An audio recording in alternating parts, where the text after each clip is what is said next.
ભારતમાં પાલતુ કૂતરાઓની સંખ્યા અંગે લોકોમાં ઘણીવાર મૂંઝવણ હોય છે। ઘણા લોકો માને છે કે એક ફ્લેટમાં ફક્ત એક કૂતરો અને સ્વતંત્ર ઘરમાં વધુમાં વધુ 3 કૂતરા રાખી શકાય છે, પરંતુ શું ખરેખર આવો કોઈ કાયદો છે? કાયદાની કલમમાં આજે જાણીએ આ અંગે શું છે નિયમો। ભારતમાં પાલતુ પ્રાણીઓની સંખ્યા અંગે કોઈ કેન્દ્રીય કાયદો નથી।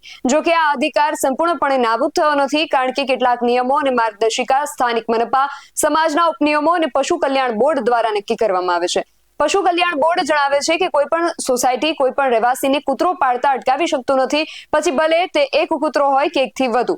જ્યાં સુધી પાલતુ કોઈને નુકસાન ન પહોંચાડતું હોય ત્યાં સુધી તેને પાળવાનો વ્યક્તિનો અધિકાર છે, પણ હા, સ્વચ્છતા, શાંતિ અને સુરક્ષા જળવાય તેની ખાતરી મેળવી શકે છે।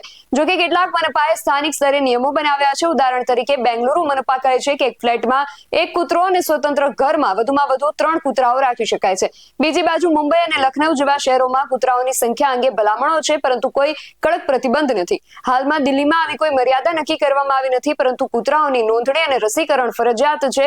જો કે આ સંખ્યા મર્યાદામાં 2 મહિનાથી ઓછી ઉંમરના ગલુડિયાઓનો સમાવેશ થતો નથી। સુપ્રીમ કોર્ટે તેના એક નિર્ણયમાં પણ સ્પષ્ટ કર્યું છે કે પાલતુ પ્રાણી પાળવું એ વ્યક્તિનો મૂળભૂત અધિકાર છે, જ્યાં સુધી તે અન્ય લોકોને નુકસાન ન પહોંચાડે। ટૂંકમાં ભારતમાં પાલતુ કૂતરાઓની સંખ્યા અંગે કોઈ રાષ્ટ્રીય કાયદો નથી, પરંતુ કેટલાક શહેરોમાં સ્થાનિક નિયમો છે। જો કે તમે જવાબદારીપૂર્વક પાલતુ પ્રાણીઓને પાળો છો તો તમારા પર કોઈ કાનૂની પ્રતિબંધો નથી।